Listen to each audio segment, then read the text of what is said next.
Growing up, Robin Hood was like one of my personal favorite movies ever.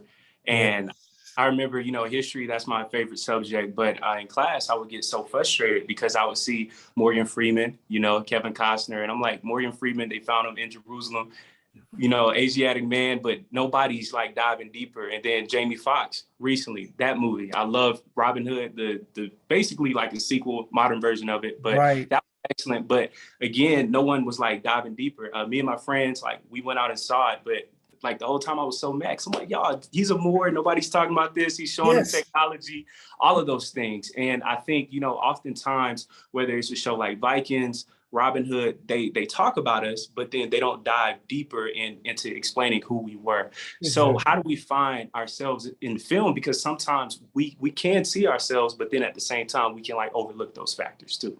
Well, I'm so glad you brought up those two films, because those two films were also catalysts for me in terms of using that even in my earliest teaching. Because when that came out, when I say that, meaning the first one, the Kevin Costner version with Morgan Freeman as Azim the Moor, right? I think that was 1990, or certainly early, if it wasn't 90, 91.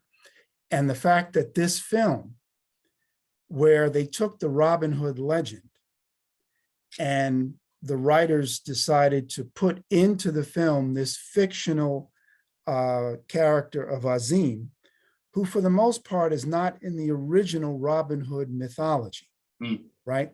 Now, ironically, there are references in British mythology that refer to Moors, both men and women. So that exists if one studies, like I said, British myth with connections to people like Robin Hood and even King Arthur, for example, right? The Arthurian myths.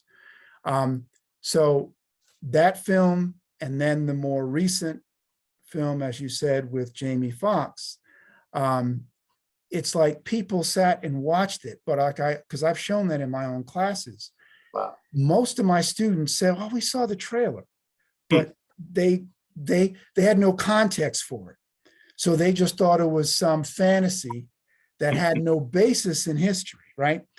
Right. And there was the opportunity being missed to actually say, wait a minute, they've got a character of a Moor in the medieval period of some 1,000 years ago. What's the context for that, right? Is there a hit? What is this with an African man?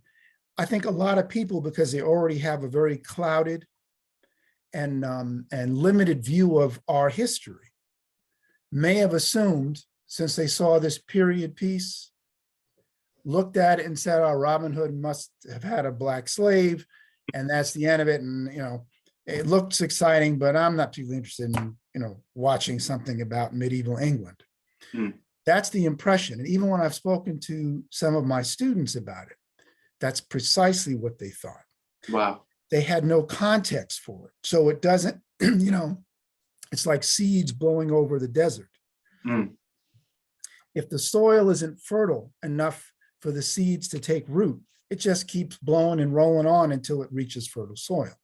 Wow. Then I had a couple of students who actually said, "You know what? I saw that and I was curious because I had heard something about the Moors, for example."